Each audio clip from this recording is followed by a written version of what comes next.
도서낭독 가슴 찢는 회개 11편 마지막 호흡. 나는 고등학교 1학년 때 복음을 듣고 주님을 인격적으로 영접한 뒤 주님의 사랑에 감사하고 감격하는 경험을 계속했다. 주님은 제게 여러 가지 은사와 은혜를 주셨다. 나는 주님을 기쁘게 하고 싶어서 내가 무언가를 하려고 애썼다. 주님을 향한 사랑을 증명해 보이고 싶어서 자꾸 무언가를 하려고 했다. 주님이 원하시는 것은 내가 사랑을 증명하는 것이 아니라 그분 안에 머무는 것이었고 그분으로 살아가는 것이었는데 나는 내 열심으로 주님을 기쁘시게 하고자 했다. 그러다 보니 율법으로 나가게 되었고 그 함정에 빠지고 말았다. 내가 하는 모든 것이 내 자랑이 되고 업적이 되고 자기 의가 된 것이다. 나는 주님 안에서가 아니라 율법 안에서 주님을 가장 사랑하는 사람이 되려고 했다. 주님이 어디를 가라든 무엇을 하라든 무조건 순종해서 내 전부를 드리고 싶었다. 나는 율법적으로 흠이 없이 완전하고 싶었고 순교가 소원이었다. 그런데 주님은 예상치 못한 고난을 허락하심으로 내가 위선으로 가득 찬 바리새인이었음을 가르쳐 주셨다. 주님의 보혈의 공로를 거절하고 내 의로 천국에 갈 것을 믿는 데까지 이른 내 죄를 적나라하게 드러내시며 내가 바로 가장 악한 죄인임을 계시해 주셨다. 믿음이 오기 전에 우리는 율법 아래에 매인바 되고 계시될 믿음의 때까지 갇혔느니라. 이같이 율법이 우리를 그리스도께로 인도하는 초등교사가 되어 우리로 하여금 믿음으로 말미암아 의롭다함을 얻게 하려 함이라. 이 말씀이 내게 임했다. 그러자 나의 악한 행위가 숨길 곳 없이 드러났다. 지금까지 내가 율법인 초등교사를 따라서 살았구나. 주님을 대적한 죄인 중에 죄인이었구나. 그렇게 나는 주님께 돌아왔고 비로소 그리스도로 옷 입게 되었다. 내 공로가 아닌 주님의 공로로 유업을 잇는 자가 되었다. 영원한 것을 얻기 위해 영원하지 않는 것을 포기하는 자는 결코 어리석은 자가 아니다고 짐 엘리엇이 말했듯이 아담에게서 받은 주님을 대적하는 자, 옛사람을 버림은 얼마나 큰 축복인가. 우리의 훌륭한 의무들은 수없이 찬란한 죄들과 같다. 우리는 죄에 넌더리를 낼 뿐만 아니라 우리의 의와 모든 성과들까지도 메스꺼워해야 한다. 먼저 마음에 깊은 회심이 있어야만 당신 마음에서 마지막으로 꺼내야 할 우상인 자기 의로부터 벗어날 수 있다. 하지만 우리가 아무리 내 자아를 죽음에 넘기려고 했어도 뜻대로 되지 않는다. 주님께서 내 자아를 완전한 죽음에 넘겨서 죽게 해주셔야 한다. 그것이 그리스도인이 이 땅에서 받는 최고의 영광이고 축복이다. 하나님께 쓰임받은 성경의 인물들은 모두 자아가 죽은 사람들이다. 그들은 이 땅에 어떤 것을 바라거나 미련을 두지 않았다. 오직 하나님의 뜻이 이루어지기만을 바랐다. 자아를 죽음에 넘긴 성도들에 대한 표현이 히브리서에 잘 나와 있다. 또 어떤 이들은 조롱과 채찍질 뿐만 아니라 결박과 옥에 갇히는 시련도 받았으며 돌로 치는 것과 톱으로 켜는 것과 시험과 칼로 죽임을 당하고 양과 염소의 가죽을 입고 유리하여 궁핍과 환난과 확대를 받았으니 이런 사람은 세상이 감당하지 못하느니라. 그들이 광야와 산과 동굴과 토굴에 유리하였느니라. 하나님의 사람들은 그분을 사랑한 대가로 힘든 연단을 받고 죄의 미용에 죽지 못했다. 그러나 그들은 자아를 죽음에 넘긴 가장 성공한 그리스도인이었다. 다시 태어나도 아마존 선교사가 되고 싶다. 허선교사를 데려가셔도 좋습니다. 허선교사는 2010년 4월 암이 재발했다는 판정을 받은 후 2011년 초 황양자 치료와 일회사약으로 암 크기가 줄어들어 아마존에 2번 돌아와서 사역을 감당하기도 했다. 하지만 2011년 말부터 상황이 점점 악화되어 암이 복부로 전이되었고 장이 유착되어 심한 통증을 느꼈다.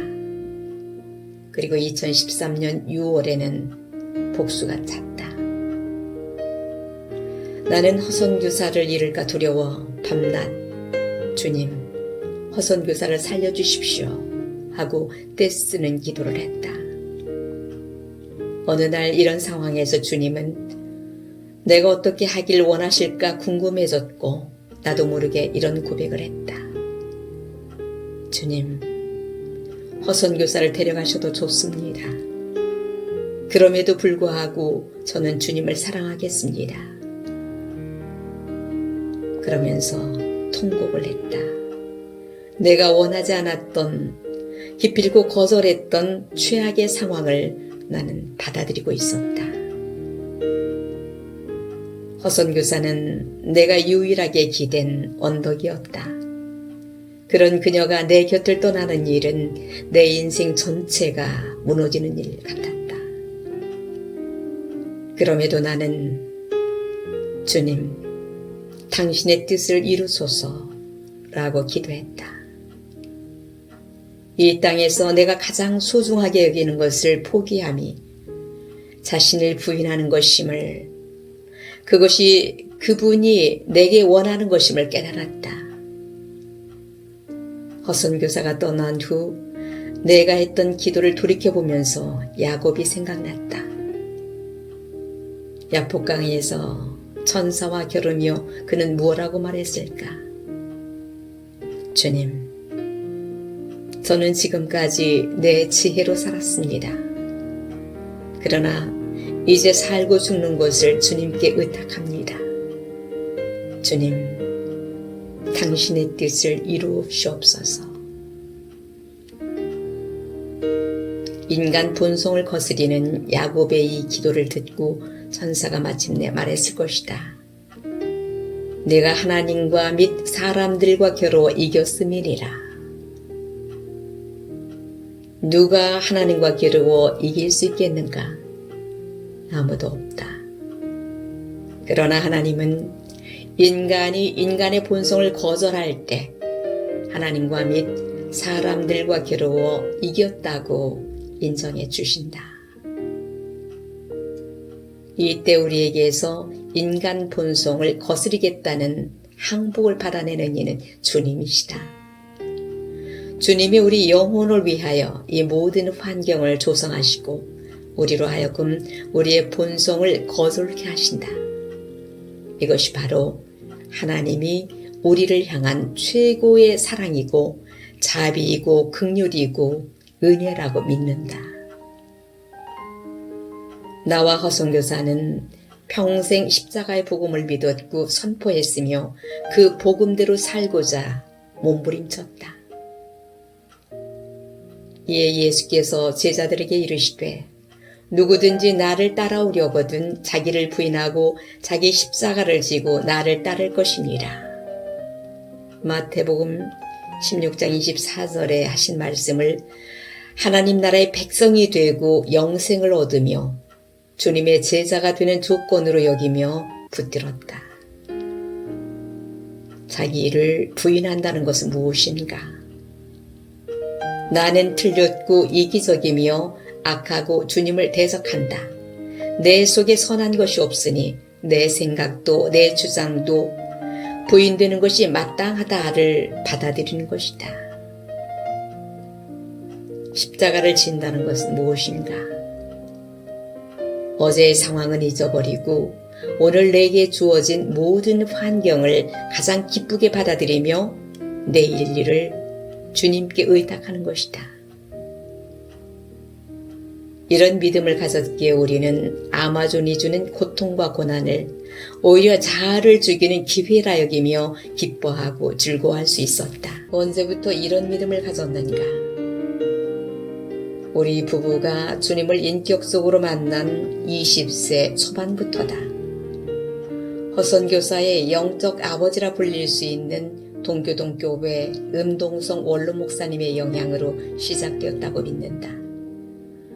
우리가 읽은 초대 교부들의 삶과 금원들을 비롯해 잔느 규용과 프랑스와 페넬롱, 앤드류 머레이, 십자가의 성 요한, 아빌라의 테레사, 워츠만 리, 저시펜 루이스, 마이클 웰스 등의 저서들은 모두 십자가의 복음에 관한 내용들이다. 하지만 내가 본성을 부인하고 주님의 뜻이 이루어지기를 바라며 포기하는 것은 지금까지 내가 알던 복음과 다른 차원의 것이었다. 그것은 어쩌면 가장 깊이 숨겨진 나의 우상을 뽑아내는 과정이었을 것이다. 끝끝내 허락하고 싶지 않은 것을 주님은 나를 사랑하시사 추적하시는 사랑으로 코너로 밀어넣으시고 결국 항복을 받아내셨다. 할렐루야. 마지막 호흡까지도 사랑. 2013년 9월 13일은 아내와 내가 결혼한 지 33주년이 되는 날이었다. 백상미 33송이를 주문해 배달시킨 뒤 나는 11일 아마존으로 돌아가기 위해 샌프란시스코행 비행기에 올랐다. 언제나 그랬듯이 허선 교사를 한국에 두고 떠날 때면 가슴이 무너졌다. 12시간의 비행 끝에 도착한 샌프란시스코 공항의 기내에서 나를 찾는 방송이 흘러나왔다. 김철기 손님은 승무원을 만나라는 내용이었다. 무슨 일일까? 승무원은 내게 사모님이 위독하니 이 비행기를 다시 타고 한국으로 돌아가라고 했다. 승무원이 칼 직원과 연결해 주어서 입국과 출국 심사를 동시에 밟았다. 한국으로 돌아가는 비행기 안에서 내내 소리 없이 절규했다. 상한 갈 때도 꺾지 않으시고 꺼져가는 등불도 끄지 않으시는 자비하신 주님, 당신의 자비를 구합니다. 그동안 기도한 내용들이 머릿속으로 스쳐 지나갔다. 죽은 나사로를 살리신 것처럼 허선 교사에게 기적을 베풀어 달라고 무언으로 부르짖었다. 인천공항에 도착하니 견습 선교사로 아마존에 왔던 김낙준 전도사님이 마중 나와 있었다. 공항에서 병원으로 전화하니 허선 교사가 힘겹게 말했다. 어서 와. 그리고 그것이 나와 나눈 마지막 대화였다. 병원에 도착하니 허선 교사는 기계장치를 주렁주렁 달고 코에는 산소 마스크를 끼고 양손으로 침대 모서리를 잡고 가쁜 숨을 몰아쉬고 있었다. 볼펜으로 유언 몇 마디를 주고받았다. 그리고 얼마 후 이제 정말 마지막이라 생각했는지 그 고통 중에 나를 향해 큰 웃음을 지어 보였다. 그리고는 혼수 상태에 들어갔다. 수산나가 좀 쉬라 해서 보호자 의자에 누웠더니 기계장치에서 숨이 멎는 소리가 들려 벌떡 일어나 그녀를 다급하게 불렀다. 그리고 그 순간 내 머리를 때리는 생각이 있었다. 과연 그녀의 살아생전에 지금과 같은 사랑으로 그녀를 불러본 적이 있는가? 충격이었다. 나는 허선 교사를 사랑한 적이 없구나. 단지 내 필요를 위해 아내를 이용했을 뿐이구나. 나를 위한 사랑만 했구나. 나의 위선이 적나라하게 까발려졌다. 그에 반해 허선교사는 마지막 숨을 몰아쉬면서도 내게 사랑을 보여주었다.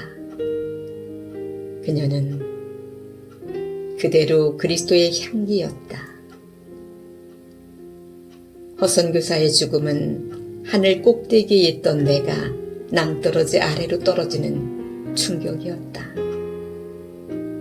충격은 장이 끊어지는 슬픔이 되었다. 그 슬픔은 나를 회개의 자리로 이끌었다.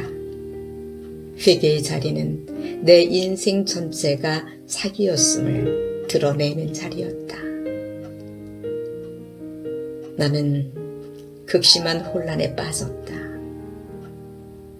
이른 새벽에 그렇게 세상을 떠난 허선교사를 밤이 늦도록 이해할 수 없었다. 그녀가 떠났다는 사실이 납득되지 않았다. 아무리 울어도 눈물이 마르지 않았다. 귀에 들리는 것도 없고 눈에 보이는 것도 없었다. 다만 나는 나의 하나님 어찌하여 나를 버리셨나이까? 라고 절규했다. 밤이 되었다. 마음속에 세미한 음성이 들려오기 시작했다. 너의 평생 소원이 나와의 연합이 아니었느냐? 맞습니다. 내가 너의 소원을 들어주기 위해 내 아내를 취했다. 너의 기도를 거절했다. 겨우 혼란이 수습되고 이해되기 시작했다. 하지만 고통은 오히려 더 커졌다. 허선교사가 떠난 후 주께서 맡기신 사명을 이루는데 자기 목숨을 조금도 귀한 것으로 여기지 않고 충성한 여인. 허선교사는 세상을 떠나면서 이런 유언을 남겼다. 본인이 세상을 떠나면 화장을 하여 우리가 늘 말하던 신학교 교문 뒤에 묻어달라는 것이었다. 나는 그 유언을 따라 한국에서 장례를 치르고 아마존으로 오는 중에 뉴저지를 지나면서 지인들의 요구로 가스펠 펠로우십 교회에서 추모 행사를 가졌다. 그리고 아마존에 도착하여 장례식을 다시 했다. 샌디에이고 3일교회 손찬식 목사님, 상파울루 김태현 장로님 내외와 주호걸 장로님, 브라질리아 아마라우 형제와 도시의 유지들, 군부대 지도자들, 우리 교회 교인들과 신학교 가족들, 인디오 형제들이 장례식에 참석했다. 그들은 마지막 순간에도 형제들을 사랑하는 증거로 아마존에 매장해달라고 부탁하고 떠난 허선교사에게 눈물의 꽃을 바치며 작별 인사를 했다. 그렇게 허선교사는 한 줌의 채로 아마존에 붙였다. 장례식 후 우리 도시의 시의회가 허선교사가 이 지역에서 행한 수고와 업적을 영구히 기억하고 기념하기 위해 교회 앞을 지나가는 큰 길을 허운석 선교사의 길로 이름을 바꾸었다. 2014년 7월 마침 서울 신천교회 조동천 목사님과 선교부장 최재영 장로님과 동행한 단기 선교팀이 단기 사역을 마치고 허운석 선교사 길 개통식에 참석했다. 허선교사가 떠나고 작은 도시에서 일어난 놀라운 변화는 복음의 문이 열린 것이다. 이 도시의 모든 사람들에게 허선교사는 사랑을 실천한 하나님의 사람으로 인정되었고 그들의 가슴을 녹였다. 그래서 그동안 우리 선교에 대하여 가졌던 모든 의심을 녹이고 복음을 받아들인 열린 마음으로 바뀌었다. 할렐루야. 진실로 허선교사는 아마존 땅에 떨어져 죽은 한 알의 미랄이었다. 아멘.